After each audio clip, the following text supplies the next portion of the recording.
இன்றைக்கி நம்ம ஒரு ஹெல்த்தியான இரும்பு சத்து அதிகமாக இருக்கக்கூடிய ஒரு துவையல் ரெசிபி தாங்க பார்க்க போகிறோம். என்ன, கருவேப்பிலை துவையலா? கிடையவே கிடையாதுங்க.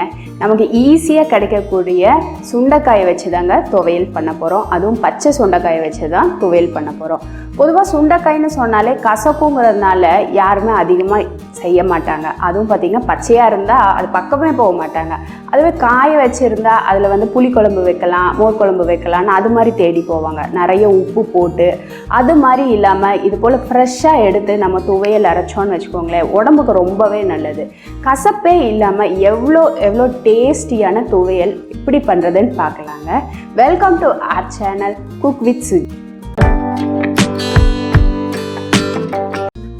இங்கே நம்ம ஒரு பேன் வச்சுருக்கோங்க. பேன் நல்லா சூடானதும் ஃப்ளேமை மீடியம் சிம்முக்கு மாற்றிட்டு 1 டேபிள் ஸ்பூன் அளவுக்கு நல்லெண்ணெய் சேர்த்திக்கலாம். இப்போ இந்த நல்லெண்ணெய் நல்லா சூடாகட்டும். நல்லா சூடானதும் நம்ம பார்த்திங்கன்னா சுண்டைக்காயை இதில் சேர்த்திடலாங்க. இங்கே நம்ம 1 கப் அளவுக்கான சுண்டைக்காவை 2 கட் பண்ணி ஒரு 5 நிமிஷம் போல் தண்ணியில் போட்டு வச்சுருந்தோம். அதை தான் எடுத்து இப்போ சேர்த்திக்கலாம்.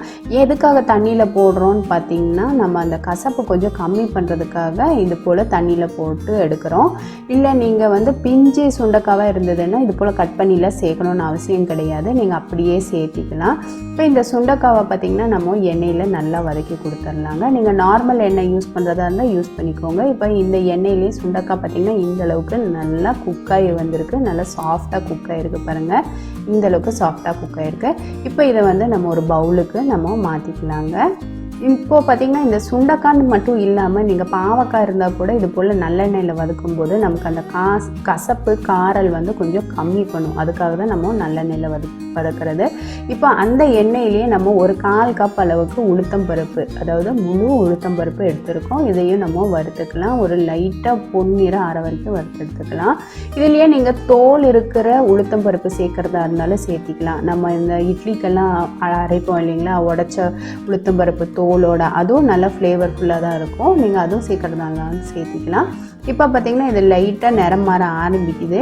இந்த ஸ்டேஜில் நம்ம பார்த்திங்கன்னா நம்ம ஃப்ளேமை சிம்மில் தான் வச்சுருக்கோம், ஹையில் வைக்க கிடையாது. இந்த ஸ்டேஜில் நம்ம ஒரு 5 பல் அளவுக்கு பூண்டும் ஒரு 5-6 பல் அளவுக்கு சின்ன வெங்காயமும் சேர்த்திங்கன்னா, கூடவே ஒரு 2 ஈர்க்கு அளவுக்கு கருவேப்பிலையும் இது கூடவே சேர்த்திடலாங்க. அடுத்ததாக 1 டீஸ்பூன் அளவுக்கு சீரகம், இதுவும் இது கூடவே சேர்த்திட்டு இது எல்லாத்தையுமே நல்லா சேர்ந்து வறுத்து வரலாம். அதாவது இந்த வெங்காயம் பூண்டெல்லாம் இருக்குது இல்லைங்களா, இதெல்லாம் கொஞ்சம் சாஃப்டாகிற வரைக்கும் வதக்கி கொடுக்கணும். நான் சொன்னது போல் ஃப்ளேம் ஹை பண்ணிட வேணாம், இல்லாட்டி என்ன ஆகும்னா உளுத்தம் பருப்பு டக்குன்னு கரிஞ்சு போயிடும். அப்புறம் நமக்கு டேஸ்ட் நல்லா இருக்காது.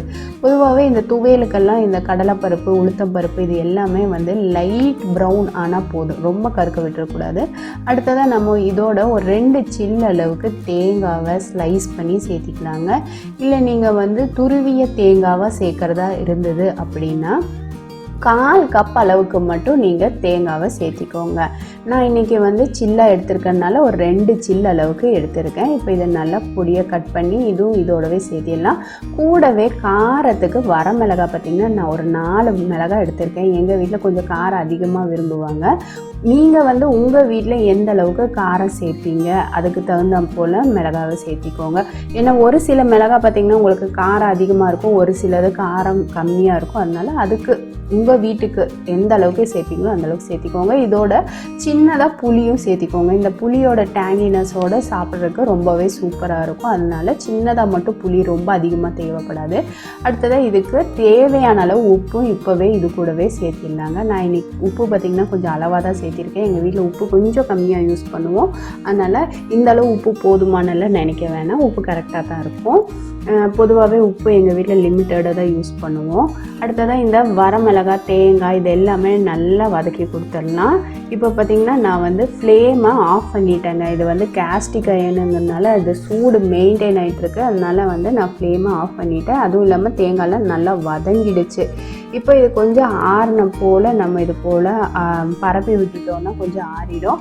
அடுத்ததாக நம்ம இதோட வதக்கி வச்சுருக்கோம், ஆல்ரெடி வதக்கி வச்சுருக்கனால இது திரும்பவும் வதக்கணும் போடணும்னு அவசியம் கிடையாது. அதனால் கடைசியாக மட்டும் இந்த சுண்டைக்காவை சேர்த்து லைட்டாக இது போல் புரட்டி கொடுத்துடலாம். நான் சொன்னது போல் நான் ஃப்ளேமை ஆஃப் பண்ணிட்டு தான் இந்த சுண்டைக்காவை சேர்த்திருக்கேன். இப்போ இது கொஞ்சம் நல்லா ஆறுனதும் நம்ம மிக்சர் ஜாரில் போட்டு நல்ல ஒரு துவையல் கன்சிஸ்டன்சிக்கு அரைச்சி எடுத்துக்கலாங்க. நான் இப்போ முதல்ல பார்த்திங்கன்னா இந்த வரமிளகாவை மட்டும் மிக்சர் ஜாரில் போட்டு லைட்டாக விப் பண்ணி எடுத்துகிட்டு வந்துடுறேன். ஏன்னா இந்த வரமிளகாவை ஃபஸ்ட்டு நம்ம லைட்டாக அடித்து எடுத்துக்கிட்டோன்னா அதுக்கப்புறம் இந்த தேங்காய் இதெல்லாம் சேர்த்து அரைக்கும் போது கொஞ்சம் ஈஸியாக இருக்கும்.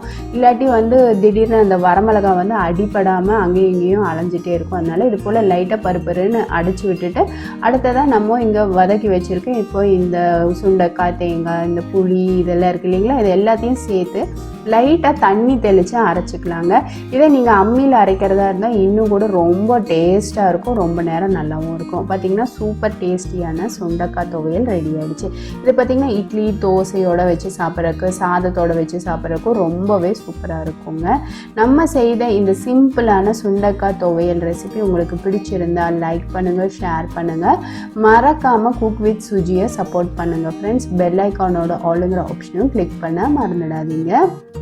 இதே போல் சுண்டைக்காய் துவையல் உங்கள் வீட்லேயும் செய்து பார்த்துட்டு எப்படி இருக்குங்கிற கமெண்ட் செக்ஷனில் போஸ்ட் பண்ண மறந்துடாதீங்க ஃப்ரெண்ட்ஸ். பொதுவாக சுண்டைக்காய்னா நம்ம மோர் குழம்பு, வத்த குழம்பு மட்டும் வைக்காமல் இது போல் துவையலெல்லாம் அரைச்சி இந்த ஃப்ரெஷ்ஷான சுண்டைக்காயை செய்யும்போது ரொம்ப ரொம்ப ஹெல்த்தியும் கூட டேஸ்டியும் கூட.